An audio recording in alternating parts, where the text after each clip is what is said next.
야고보서 시작합니다. 야고보서 서론을 먼저 소개하도록 합니다. 로마서와 야고보서는 신약에서 가장 큰 논쟁이 되는 두 성경입니다. 로마서는 아브라함을 이야기하면서 오직 믿음으로 구원받는다, 이제 이렇게 말을 하고요.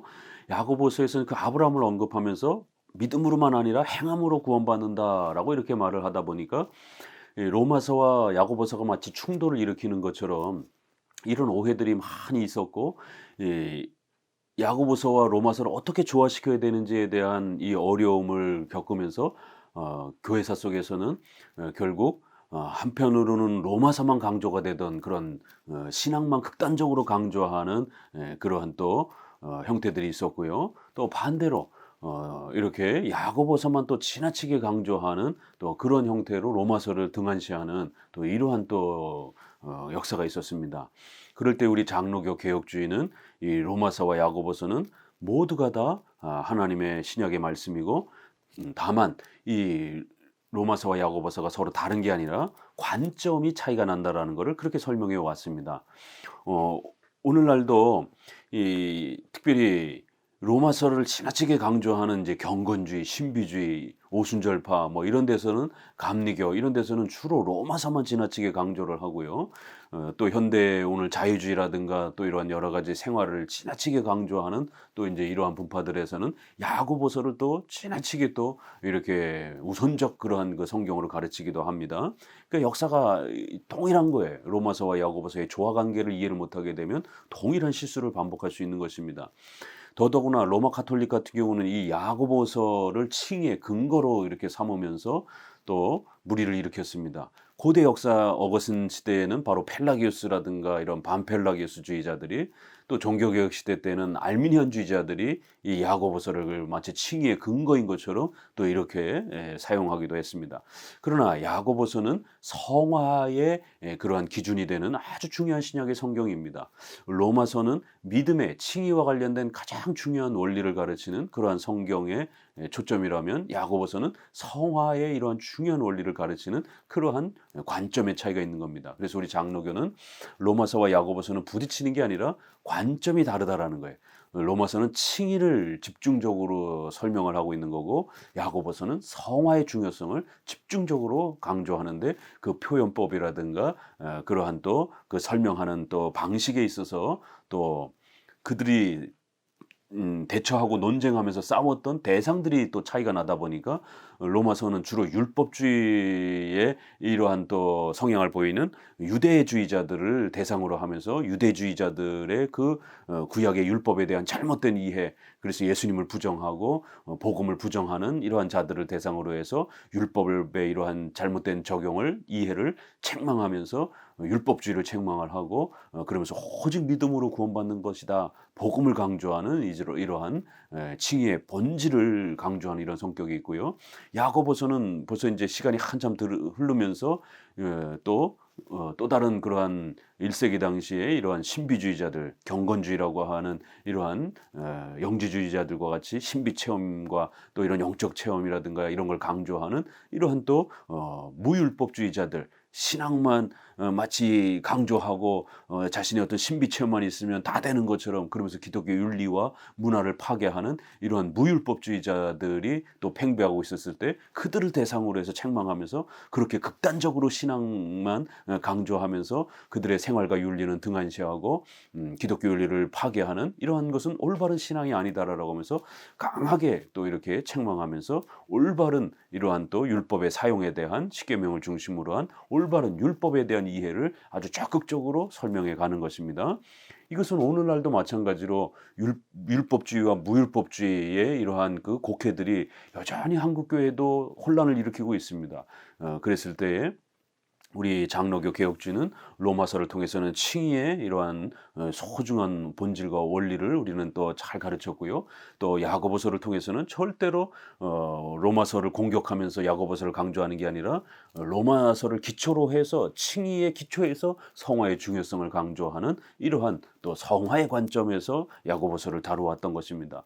오죽하면 루터조차도 구약의 이러한 그 신명기, 또 그다음에 잠언서, 그다음에 에스더서, 왜냐하면 이런 부분이 제사 얘기가 없다 보니까 루터는 모든 신구약 성경을 그리스도에다 맞춰서 모형적으로 해석하다 보니까 제사 얘기라든가 이런 게 없으면 그리스도로 해석할 수 있는 인제 이런 방향성을 힘들어해서 구약의 이런 성경을 힘들어했고요. 신약은 많이 알려진 것처럼 뭐 지푸라기 서신이다라고 해서 이렇게 신약에 있어서 비중이 떨어지는 성경이다 그러면서, 왜냐하면 야고보서는 어떤 믿음에 대한 어떤 이런 부분이 전면에 이렇게 부각되지 않고 오히려 믿음을 막 공격하는 것처럼 이렇게 보여지다 보니까 루터 스스로도 야고보서는 해석하기에 참 어렵다라고까지 그렇게 고백할 정도로 야고보서를 등한시 다루었습니다.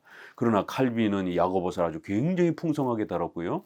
또 기독교 강요에서도 이 야고보서를 굉장히 많이 즐겨 사용하면서 성도들의 기독교 강요 3권의 성도들의 생활의 원리와 관련해서 아주 풍성하게 다룹니다.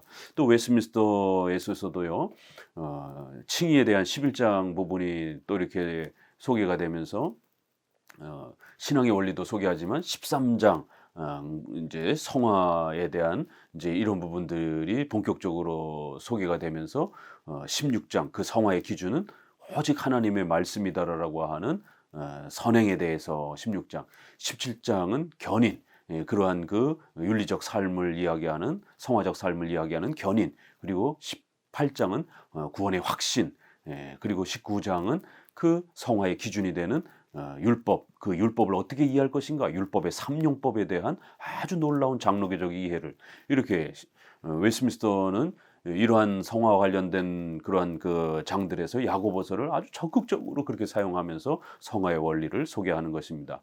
앞서서도 거듭 말씀드렸던 겁니다. 우리가 이 야고보서는 성화를 초점으로 맞춰서 바로 칭의의 그 열매와 증거에 대한 성도들의 윤리와 생활을 강조하는 것이지, 로마서를 공격하면서 비난하면서 믿음을 비난하면서 마치 윤리로 착하게 살아야 구원받는 것처럼 이러한 공로주의, 이러한 또 신인 협력적 구원을 가르치는 그런 내용이 아닙니다. 그래서 꼭 우리 장로교 개혁주의적 이러한 입장에서의 야고보서를 잘 정립해 두셔야 됩니다. 야고보서는 반드시 칭의와 성화 관계라고 하는 우리 기독교 구원론의 이러한 교리하의 이러한 토대를 잘 정립한 토대 위에서 야고보서를 해석해야 되는 것입니다. 그래서 로마서는 믿음을 강조하는 칭의의 본질론을 가르친다라면 야고보서는 성화를 가르치는 바로 그 로마서의 결과, 바로 칭의의 열매와 증거로서 성화를 다루는 것처럼 바로 그 로마서의 증거와 열매로서의 야고보서를 다루는 것이지, 둘이 서로 대립 관계가 아닙니다. 이런 칭의와 성화의 관계, 로마서와 야고보서의 이러한 관계를 우리가 잘 이해하면서 나아가야 됩니다. 그리고는 이제 이 야고보서는 이러한 성화에 대한 부분들을 다루고 있기 때문에 성화의 그 원리를 다루는 우리 장로교의 아주 중요한 원리가 있죠. 율법에 대한 이해. 왜냐하면 성화는 그 성화의 기준이 십계명이기 때문에 십계명은 또 율법의 그런 구조를 가지고 있습니다. 그래서 이 율법을 어떻게 잘 이해할 것인가, 바로 그 율법에 대한 올바른 이해들을 정확하게 가지고 있으셔야 됩니다. 오늘 장로교 목사들 안에서도 이렇게 또 율법을 공격하는 이러한 그 많은 개혁주의 목회자들이 있는 것을 보면서 너무 안타깝습니다. 그러니까 이제 이런 분들은 웨스트민스터를 기초를 튼튼하게 이렇게 공부를 해놓지 않았기 때문에 이런 일이 벌어지는 것이에요. 장로교 목사가, 칼빈주의 목사가, 개혁주의 목사가 웨스트민스터의 율법론을 공격하면 어떻게 해야 합니까? 그러면 과연 우리는 무슨 기준으로 자신의 그런 어떤 복음적 이해와 또 율법에 대한 이해를 어디서 검증을 받을 겁니까? 우리 모든 장로교 목사들은 자신의 성경에 대한 율법에 대한 이해, 복음에 대한 이해를 잘 이해하고 있는지를 객관적 성경 해석의 기준인 웨스트민스터를 가지고 우리 각각의 성경의 해석과 교리에 대한 이해를 검증받는 겁니다. 성경은 누구나 다 읽지만 그 성경을 읽고 해석하는 건 누구나 또 다 다른 겁니다. 그럴 때 수만 가지 해석이 등장하기 때문에 우리 선조들은 이렇게 웨스트민스터 신앙 고백, 또 사도 신조와 같은 교회의 공적인 신조와 교리 문답을 통해서 모든 목사들의 해석과 또 그들의 이해를, 설교의 이러한 적용들을 점검하고 잘못 해석하고 적용했던 것들을 교정해 주었던 것입니다. 그렇기 때문에 더더구나 감리교나 성결교도 아니고 장로교 목사가 웨스민스터에 서약을 하고 웨스민스터가 성경을 가장 잘 요약한 것으로 그렇게 알고 받아들이고 가르치겠다라고 서약을 7대 서약을 해 놓고 목회 현장에 들어와서 웨스민스터의 7장의 언약론, 또 그다음에 19장 율법론, 이런 부분들, 행위 언약, 율법이 잘못된 거다라고 비성경적인 것이다라고 그러면서 공격하면서 자신의 율법에 대한 해석이 옳은 것이다라고 이러면서 율법과 복음을 대립관계로 이렇게 설명하면서 복음만 지나치게 강조하는 이러한 방식들은 복음 우선주의적인, 극단적으로 신앙 우선을 강조하는 바로 경건주의의 그러한 그 신학 원리인 겁니다. 왜 경건주의라고 하겠습니까? 왜 복음주의라고 하겠습니까? 복음만 극단적으로 강조하는 거예요. 그래서 우리가 나쁜 의미로 복음주의라고도 하는 겁니다. 또 경건주의, 신비체험, 이런 복음만, 신앙체험만, 은사체험만 강조하게 되면 은사주의, 경건주의라고도 이렇게 표현을 하는 겁니다. 그렇기 때문에 율법에 대한 올바른 이해를 꼭 잘 정립해야 합니다.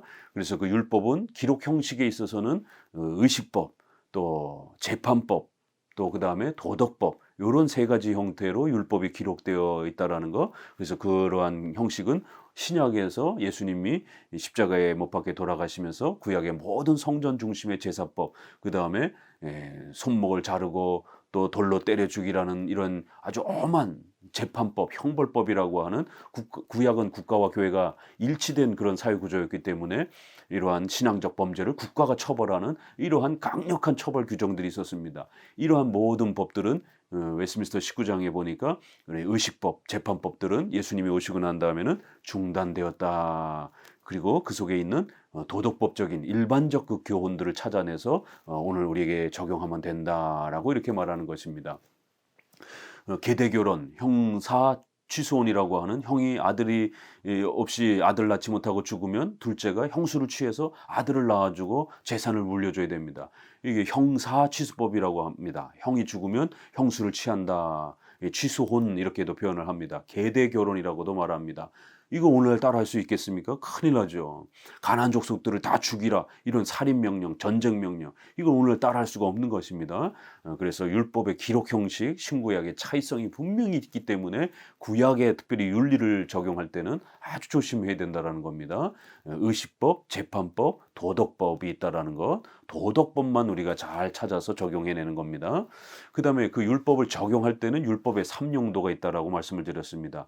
그래서 율법은 정죄의 기능, 종교적 기능이 있고요. 몽학선생, 우리를 정죄해서 예수님께로 나아가도록 돕는 그런 정죄의 기능. 두 번째는 불신자들조차도 십계명의 기본적 양심이 있어서 그 양심에다가 하나님의 마음과 뜻을 새기셔서 죄를 억제케 하는 사회적 기능, 억제 기능.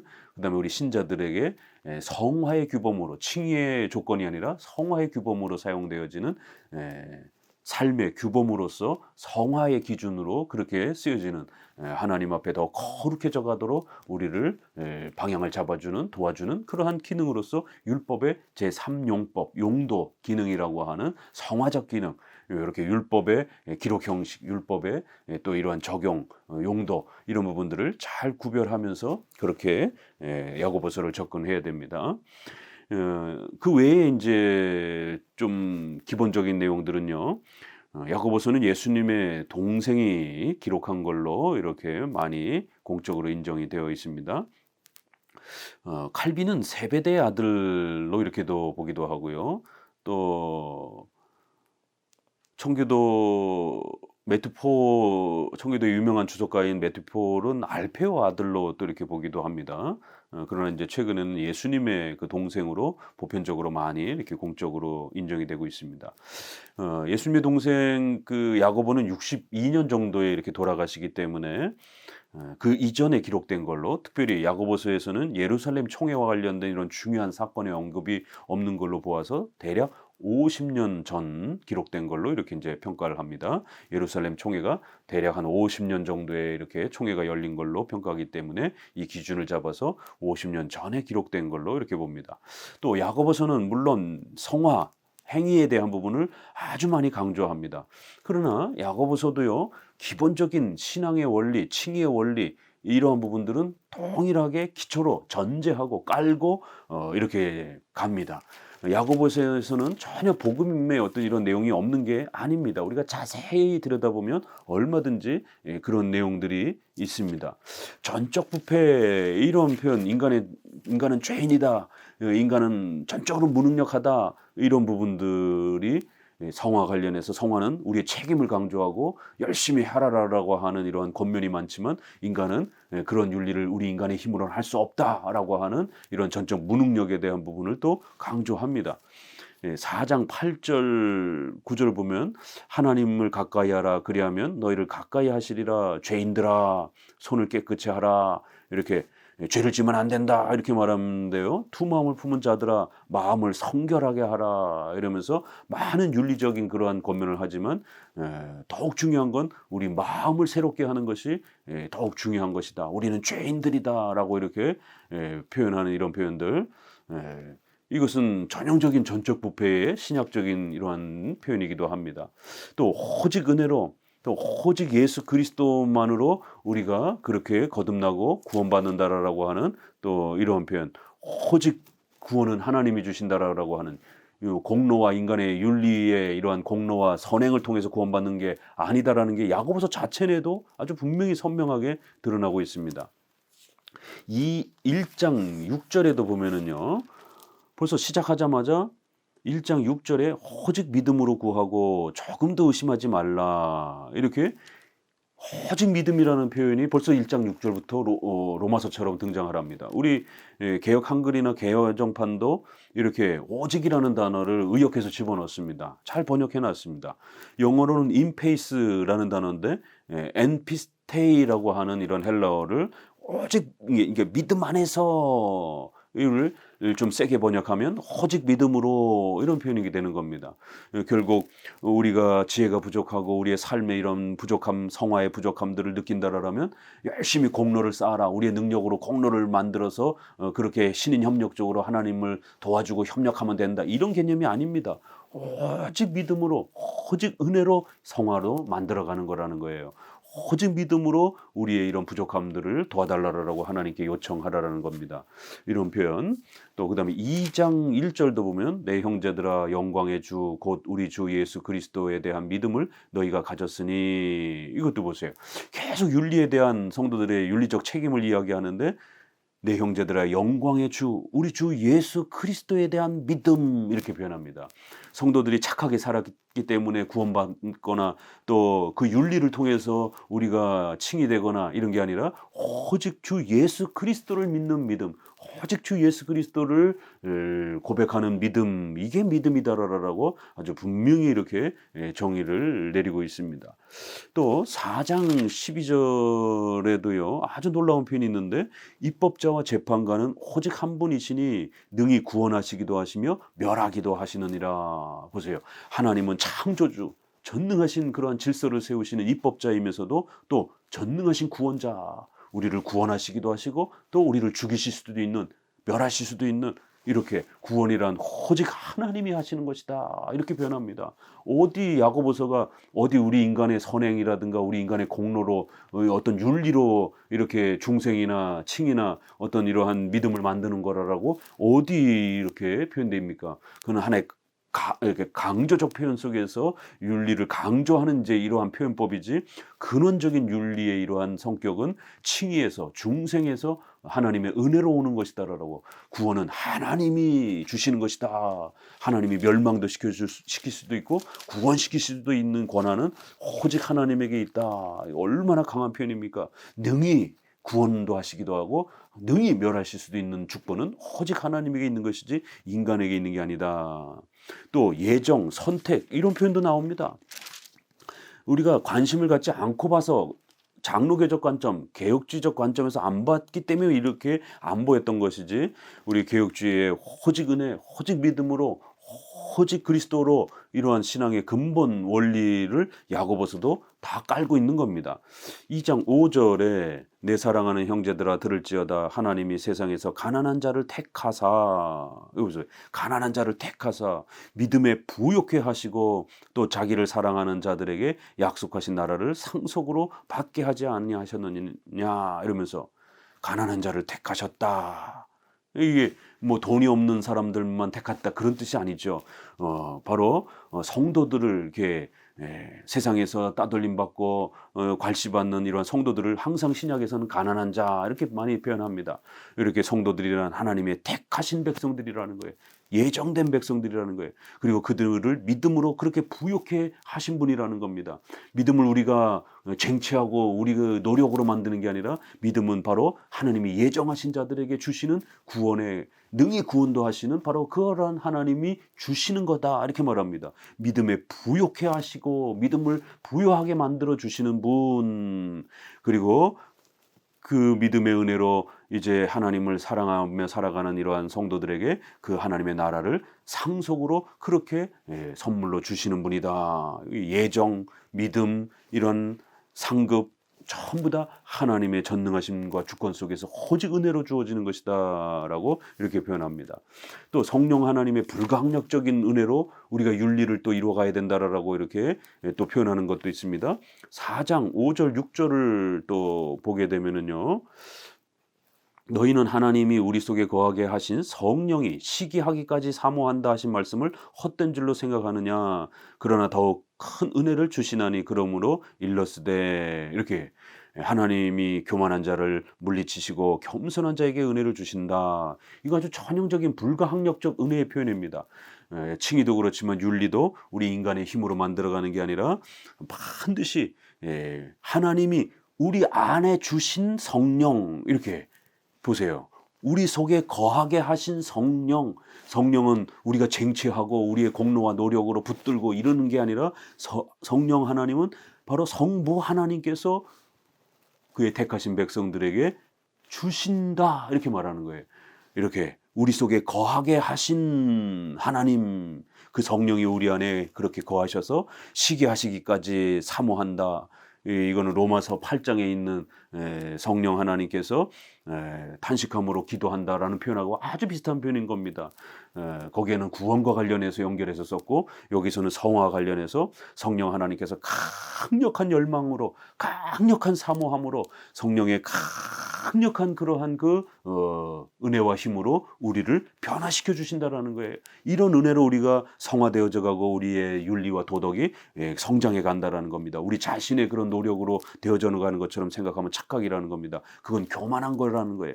그러니까 더욱 겸손하라는 겁니다. 너희의 힘으로, 너희의 공로로, 너희의 자유지로 그렇게 윤리를 만들어가고 그것 때문에 너희가 구원을 받고 행함으로 구원받고 이런 게 아니다라는 겁니다.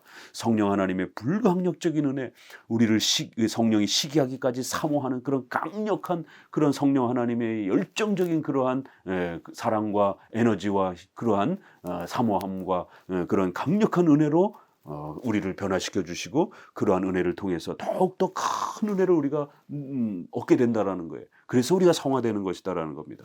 이렇게 야고보서에서는 우리 개혁주의의 근본 교리에 대한 아주 소중한 구원론의 교리들이 다 이렇게 많이는 않지만, 로마서처럼 여기는 구원론을 소개하는 장면이 아니기 때문에 풍성하지는 않지만, 성화 관련해서 집중하다 보니까 그런 부분은 풍성하지 않지만 이미 그런 부분들을 간략간략하게 전제하면서 성도들의 성화와 윤리에 대한 그 중요성을, 기독교 윤리의 중요성을 또 이렇게 아주 강력하게 또 우리에게 설명하는 그런 구조를 가지고 있는 것입니다.